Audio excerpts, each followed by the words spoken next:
নদী বাঁচলে বাঁচবে দেশ। কবিরা বিভিন্ন সময় এই ছন্দগুলো ব্যবহার করেছে, কিন্তু সাম্প্রতিক সময় কবিরা যে কথাগুলো বলতো যে ১৩০০ নদীর দেশ আমারই এই বাংলাদেশ, সেই নদীগুলো এখন কিন্তু প্রায় মরে গেছে। হাতে গোনা কয়েকটি বড় বড় নদী বেঁচে আছে, আর বছরের অধিকাংশ সময় নদীগুলো কিন্তু মৃতপ্রায় থাকে। শুধু বর্ষার মৌসুমে 1 মাস বা 2 মাস সেই নদীগুলোতে পানি থাকে। নদী যে মারা গেছে এর পিছনে অন্যতম কারণ এই নদীর যেখান থেকে উৎপত্তি স্থল, ওই স্থানগুলো পলি পড়ে ভরাট হয়ে গেছে, নতুবা বাঁধ দিয়ে পানি আসাকে বন্ধ করে দেওয়া হয়েছে। আবার অন্যদিকে ভারত যে তার পদ্মা নদীর উজানে বা গঙ্গা নদীর উজানে যে ফারাক্কা বাঁধ দিয়েছে, সেই বাঁধের কারণেও কিন্তু বাংলাদেশের অধিকাংশ নদ নদীগুলো মরে যাচ্ছে। ১৩০০ নদীর এই বাংলাদেশে কিন্তু ঝিনাইদহ জেলায়ও বেশ কয়েকটি নদী রয়েছে।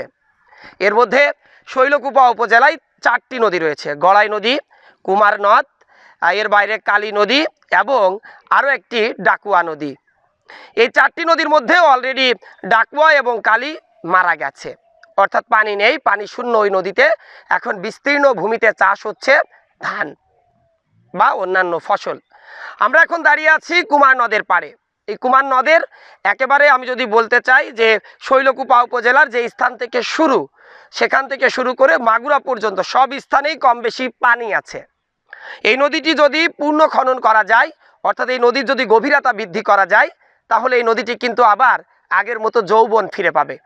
এই নদীকে কেন্দ্র করে প্রতিদিন সকাল বিকাল এই কয়েক হাজার গ্রামের মানুষ বা কয়েকশো গ্রামের মানুষ, তারা কিন্তু এই নদীতে কেউ মাছ ধরে জীবিকা নির্বাহ করে, কেউ বা গোসল করেন বা অন্যান্য যে কাজে এই পানিটি কিন্তু নিয়মিত ব্যবহার করা হয়। কিন্তু এই নদী যদি মরে যায় তাহলে কিন্তু বাংলাদেশই মরে যাবে।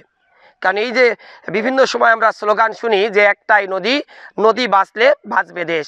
অর্থাৎ নদী যদি না বাঁচানো যায় তাহলে কিন্তু আমরা আমাদের এলাকায় যে ফসলগুলো, সেই ফসল উৎপাদন কিন্তু কয়েক গুণ আসলে হ্রাস পাবে এবং এই পানির স্তর আরও নিচেই নেমে যাবে।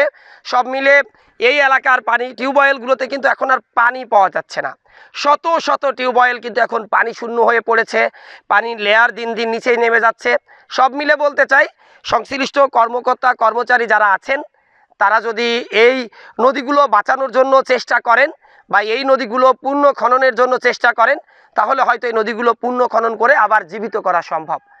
ছোট্ট কিছু যদি পদ্ধতি অবলম্বন করে সরকার বা সংশ্লিষ্ট কর্মকর্তা কর্মচারীরা, তাহলে সরকারের কিন্তু কোটি কোটি টাকা হ্রাস পাবে। এই নদীগুলো থেকে যদি ইটভাটার যারা রয়েছেন, অর্থাৎ যারা ইটভাটার ব্যবসা করে, তাদের সেই মালিকদের ডেকে সরকার যদি বলে নির্দিষ্ট একটা মাপ দিয়ে দেয়, এখান থেকে আপনারা আপনাদের পদ্ধতিতে মাটি বা কাদা তুলে আপনাদের ইটভাটায় নিয়ে যান, এরকম নিয়ালকের সংখ্যা কিন্তু হাজার হাজার। একদিকে নদীটি পূর্ণ খনন হয়ে যাবে, অন্যদিকে সরকারের হাজার কোটি টাকা বাঁচবে। দরকার শুধু একটু পদ্ধতিগত কিছু পরিবর্তন, তবেই বাংলাদেশের নদীগুলো আবার বেঁচে উঠবে এই ধরনী সবুজে ভরে উঠবে আমার প্রিয় বাংলাদেশ।